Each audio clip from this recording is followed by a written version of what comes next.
Praise Lord.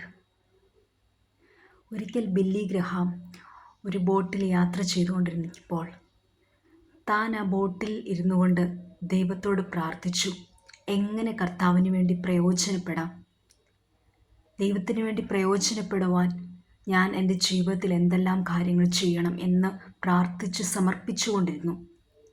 Boat കരയ്ക്കെത്തി. ഒരു അപരിചിതനായ ഒരു മനുഷ്യൻ തൻ്റെ അരികിലേക്ക് അടുത്ത് വന്നിട്ട് ചോദിക്കുക, താങ്കളാണോ ബില്ലി ഗ്രഹാം? അതെ എന്ന് ബില്ലി ഗ്രഹാം മറുപടി പറഞ്ഞു. തുടർന്ന് ആ അപരിചിതനായ മനുഷ്യൻ അദ്ദേഹത്തെ അയാളുടെ ചർച്ചിലേക്ക് സ്വാഗതം ചെയ്യുകയാണ് പ്രസംഗിക്കുന്നതിന് വേണ്ടി.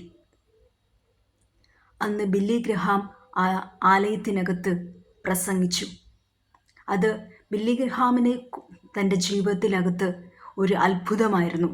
കാരണം താൻ ദൈവകരത്തിൽ സമർപ്പിക്കപ്പെട്ട് എങ്ങനെ ദൈവത്തിനു വേണ്ടി പ്രയോജനപ്പെടണമെന്ന് ആഗ്രഹിച്ചു പ്രാർത്ഥിച്ചുകൊണ്ടിരുന്ന അല്പസമയം അതിനകത്ത് കണ്ട ദൈവപ്രവൃത്തി തൻ്റെ ജീവിതത്തിനകത്ത് ഒരു അത്ഭുതമായിരുന്നു.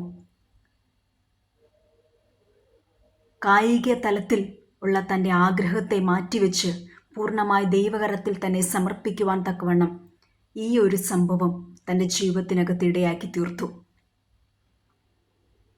പിന്നീട് താൻ ദൈവകരത്തിൽ തന്നെ പൂർണ്ണമായി സമർപ്പിച്ച് പൂർണ്ണമായി ദൈവവേലയ്ക്കു വേണ്ടി ഏൽപ്പിച്ചു കൊടുക്കപ്പെട്ടപ്പോൾ തൻ്റെ മുൻപോട്ടുള്ള കാലഘട്ടങ്ങളിൽ ആയിരങ്ങളെയും ലക്ഷങ്ങളെയും നേടിയെടുക്കുവാൻ തക്കവണ്ണം ദൈവം തൻ്റെ നാവിനെ ഉപയോഗിച്ചു. ദൈവത്തിൻ്റെ നാവാക്കി തൻ്റെ നാവിനെ മാറ്റി. പലപ്പോഴും നമ്മുടെ ജീവിതത്തിൻ്റെ സാഹചര്യത്തെ നോക്കി പലപ്പോഴും ഞാൻ പറയാറുണ്ട്, നമുക്ക് മുൻപോട്ട് പോകാൻ കഴിയത്തില്ല, എന്നെക്കൊണ്ട് ഇതിനൊന്നും കഴിയത്തില്ല, ഞാനിങ്ങനെ ഒതുങ്ങിപ്പോവുകയാണ്. എന്നാൽ ദൈവത്തിൻ്റെ സമയത്തിനു വേണ്ടി കാത്തിരിക്കുവാൻ തയ്യാറാകുമ്പോൾ വലിയ വിടുതലുകളും വലിയ അത്ഭുതങ്ങളും നടക്കുവാൻ തക്കവണ്ണം ഇടയായിത്തീരും. ദൈവകരത്തിൽ നമ്മെ തന്നെ സമർപ്പിച്ചു കൊടുത്തുകൊണ്ട് ഒന്ന് പ്രാർത്ഥിക്കാൻ തയ്യാറാകുമ്പോൾ ചില കാലഘട്ടം, ചില സമയങ്ങൾ ദൈവം വെച്ചിരിക്കുന്നത് ഒരു പണിയപ്പെടലിൻ്റെ ടൈമാണ്. അതിനകത്ത് ദൈവകരത്തിൽ പൂർണ്ണമായിട്ട് ഏൽപ്പിച്ചു കൊടുത്തുകൊണ്ട് ചുറ്റുമുള്ള മനുഷ്യൻ്റെ വാക്കും നിന്നയും കണ്ട് പതറി മാറിയിരിക്കാനല്ല, നീ കേട്ട ദൈവശബ്ദവും നിന്റെ മേലുള്ള നിയോഗവും തിരിച്ചറിഞ്ഞതുകൊണ്ട് അതിലേക്ക് മാത്രം ലക്ഷ്യം വെക്കുക. ചുറ്റുമുള്ള ഒരു വാക്കും, ഒരു മാനുഷികമായിട്ടുള്ള ഒരു വാക്കും, ഒരു നോട്ടമോ ഒരു നിന്ദയോ ഒന്നും നിന്റെ മേലുള്ള നിയോഗത്തെ തകർക്കാൻ കഴിയത്തില്ല. നീ കേട്ട ദൈവശബ്ദം ആരുടെയാണെന്നുള്ളൊരു തിരിച്ചറിവോടുകൂടി പ്രതിസന്ധികൾക്കകത്ത് പതറി നിൽക്കാതെ ദൈവകരത്തിൽ സമർപ്പിക്കപ്പെട്ട് ദൈവകരത്തിൽ താഴ്ത്തി സമർപ്പിച്ച് ഏൽപ്പിച്ചു കൊടുക്കുമ്പോൾ ദൈവിക മഹത്വം നമ്മുടെ ജീവിതത്തിനകത്ത് നിറവേറുവാനിടയായിത്തീരും. ബില്ലി ഗ്രഹാമിൻ്റെ ആ സമർപ്പണമായ ആ പ്രാർത്ഥനയ്ക്കകത്ത് തൻ്റെ ജീവിതം മാറിമറിയുവാനിടയായിത്തീർന്നു. ദൈവം നമുക്ക് വേണ്ടി ഒരു ടൈം വെച്ചിട്ടുണ്ട്. ആ സമയത്തിനു വേണ്ടി ക്ഷമയോടെ കാത്തിരിക്കുക. ദൈവവചനത്തിൽ പറയുന്നു, അബ്രഹാം ദീർഘക്ഷമയോടെ വാഗ്ദത്തത്തിന് വേണ്ടി കാത്തിരുന്നു. ദീർഘക്ഷമ, പലപ്പോഴും നമുക്ക് ക്ഷമയുണ്ട്, പക്ഷേ ദീർഘക്ഷമയോടെ ഒന്ന് കാത്തിരിക്കാൻ പലപ്പോഴും നമുക്ക് കഴിയാറില്ല. മാസങ്ങളും ദിവസങ്ങളും വർഷങ്ങളുമൊക്കെ മുൻപോട്ട് പോകുമ്പോൾ കർത്താവേ എന്താ എന്ന് പല ചോദ്യങ്ങളും ഹൃദയത്തിനകത്ത് ഉരുവായി വന്നേക്കാം. പക്ഷേ ദൈവത്തെ ചോദ്യം ചെയ്യാനോ എന്താ കർത്താവെന്ന് ചോദിക്കാനോ നമുക്ക് റൈറ്റില്ല. ദൈവത്തിനൊരു സമയമുണ്ട്. ബൈബിളിലുടനീളം എടുത്താൽ ഒത്തിരി ഭക്തന്മാർ കഷ്ടതയ്ക്കകത്തൂടെയാ വാഗ്ദത്തത്തെ പ്രാപിച്ചെടുത്തത്. നിന്ദയ്ക്കകത്തൂടെയാ, ഒറ്റപ്പെടലിനകത്തൂടെയാ, പരിഹാസത്തിനകത്തൂടെയാ, മാറ്റി നിർത്തപ്പെടലിൻ്റെ അവസ്ഥയിലൂടെയാ വാഗ്ദത്തങ്ങളെയും നന്മകളെയും പ്രാപിച്ചെടുത്തത്. യോസഫിൻ്റെ ജീവിതത്തിനകത്ത് യോസഫ് കടന്നുപോയ കഷ്ടതകൾ, വേദനകൾ, ഒറ്റപ്പെടലുകൾ, പക്ഷേ അവിടെയും യോസഫിൻ്റെ ഹൃദയം ദൈവത്തിൻ്റെ കൂടെയായിരുന്നു. ദൈവം യോസഫിനോട് കൂടെയിരുന്നു. ദൈവത്തെ മറന്നു കളയാതെ താൻ കണ്ട സ്വപ്നത്തിനു വേണ്ടി കാത്തിരിക്കുവാൻ അവൻ തയ്യാറായി. ഒരിക്കലും ചിന്തിച്ചിട്ടില്ലാത്ത ഒരു പദവിയിലേക്ക് താൻ എത്തപ്പെടും. നമ്മുടെ ജീവിതത്തിനകത്തും ഇപ്പമുള്ള സാഹചര്യത്തെ നോക്കി പഴിചാരിയിരിക്കാനല്ല, പ്രാർത്ഥിക്കാൻ കിട്ടുന്ന സമയങ്ങളിൽ വേറിട്ട് ദൈവസന്നിധിയിൽ കരയാനും ഉപവസിക്കുവാനും പ്രാർത്ഥിക്കാനും വചനം ധ്യാനിക്കുവാനും ദൈവത്തിൽ നിന്ന് പ്രാപിച്ചെടുക്കുവാനും നീ ഏൽപ്പിച്ചു കൊടുക്കപ്പെടുമ്പോൾ ദൈവത്തിൻ്റെ സമയമാകുമ്പോൾ ദൈവം നിന്നെ ഉപയോഗിക്കുവാനും അനേകർക്ക് വെളിച്ചമായി നിന്നെ മാറ്റിയെടുക്കുവാനും ഇടയായി തീരും. ഒരു സമർപ്പിക്കപ്പെടൽ, ഒരു പ്രാർത്ഥന ഏൽപ്പിച്ചു കൊടുക്കുക. അപ്പാ, ഞാൻ ഒന്നുമില്ല കർത്താവേ, നിന്റെ ഹിതം പോലെ എന്നെ ഉപയോഗിക്കണമേ.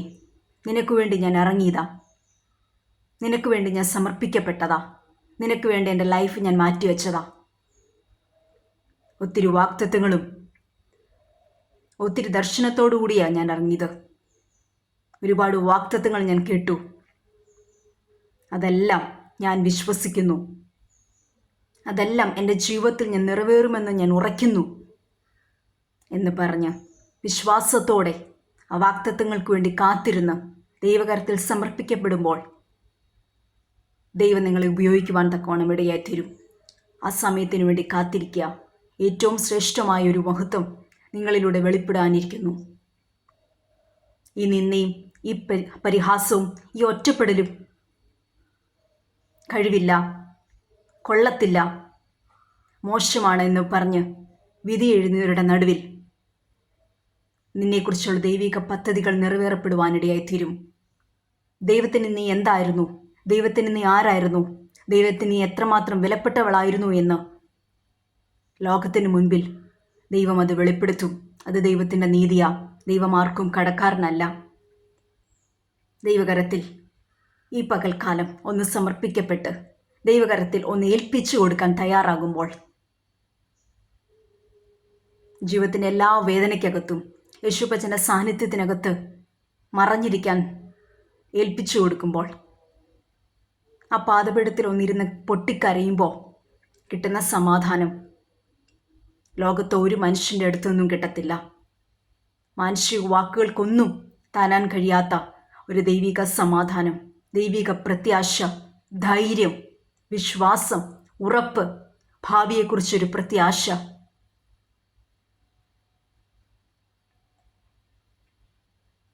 ദൈവകരത്തിൽ സമർപ്പിക്കപ്പെടാം. യേശുപ്പച്ചന് ഇഷ്ടമുള്ളതുപോലെ ദൈവകരത്തിലേക്ക് ഏൽപ്പിച്ചു കൊടുത്ത്, അപ്പാ, നിന്റെ ഹിതം പോലെ എന്നെ യൂസ് ചെയ്യണേ, നിന്റെ ഹിതം പോലെ എന്നെ ഉപയോഗിക്കണമെന്ന് പറഞ്ഞ് ഒന്ന് ഏൽപ്പിച്ചു കൊടുക്കുമ്പോൾ വലിയ ദൈവപ്രവൃത്തി, വലിയ മഹത്വം വെളിപ്പെടും. ആ ഫേവറിനകത്ത് മറയപ്പെടുമ്പോൾ ദൈവിക ശബ്ദം കേൾക്കാൻ, ദൈവ സാന്നിധ്യം അനുഭവിക്കുവാൻ, ദൈവിക തലോടൽ അറിയുവാൻ ഒരു കൂട്ടുകാരനെ പോലെ എല്ലാമായിട്ട് യേശുപ്പച്ചൻ്റെ പാദപീഠത്തിൽ പോയിരുന്ന് പൊട്ടിക്കരഞ്ഞ് വേദനകളും സങ്കടങ്ങളുമൊക്കെ തുറന്നു പറഞ്ഞു കഴിയുമ്പോൾ ദൈവം തരുന്നൊരു സമാധാനമുണ്ട്. പരിശുദ്ധാത്മാവ് തരുന്നൊരു സമാധാനം, ഒരു ധൈര്യം. നിന്റെ ലൈഫ് ഇവിടെ തീർന്നിട്ടില്ല കുഞ്ഞെ, നിന്റെ ജീവിതം ഇവിടെ കൊണ്ട് തീർന്നിട്ടില്ല.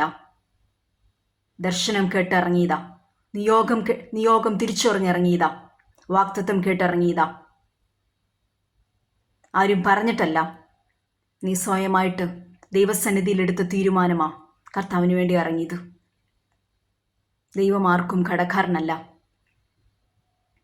ദൈവകരത്തിൽ സമർപ്പിക്കപ്പെട്ട് കാത്തിരിക്കുക. കാത്തിരിക്കുന്നിടത്ത് ദൈവമഹത്വം വെളിപ്പെടും. താമസിക്കും തോറും ദൈവപ്രവൃത്തിയുടെ മഹത്വം വർദ്ധിക്കും. പലപ്പോഴും പലരുടെയും പുറകിലായെന്ന് തോന്നിയേക്കാം. ചുറ്റുമുള്ളവർക്ക് നീ ഒരു ശൂന്യമാണെന്ന് തോന്നിയേക്കാം. പക്ഷേ ഒരു ദ്വേഷവിഷയവും ഒന്നിനും കൊള്ളാത്ത ഒരു വ്യക്തിത്വമാണെന്ന് പലർക്കും നിന്നെ തോന്നിയേക്കാം. പക്ഷേ തലമുറയായുള്ള ആനന്ദമാക്കി ദൈവം നിന്നെ മാറ്റും. അതെ, തലമുറ തലമുറയുള്ള ആനന്ദമാക്കി, തലമുറ തലമുറയോളം ഓർക്കത്തക്ക നിലവാരത്തിൽ ചില ദൈവിക ശുശ്രൂഷയുടെ തലത്തിലേക്ക് ദൈവം നിന്നെ ഉപയോഗിക്കുവാൻ തക്കവണ്ണം ഇടയായിത്തീരും. സമർപ്പിച്ചു കൊടുക്കാം, അപ്പച്ചൻ്റെ കരത്തിൽ പൂർണ്ണമായിട്ട് ഏൽപ്പിച്ചു കൊടുക്കാം. കർത്താവിൻ്റെ മഹത്വം നമ്മളിൽ വെളിപ്പെടും. പ്രാർത്ഥനയോടെ കാത്തിരിക്കുക, വിശ്വാസത്തോടെ കാത്തിരിക്കുക, പ്രത്യാശയോടെ കാത്തിരിക്കുക. വിളിച്ച ദൈവം വിശ്വസ്തനാണ്. ആ ദിവസം വരെ കാക്കുവാൻ ശക്തനെന്ന് ഉറയ്ക്കുക.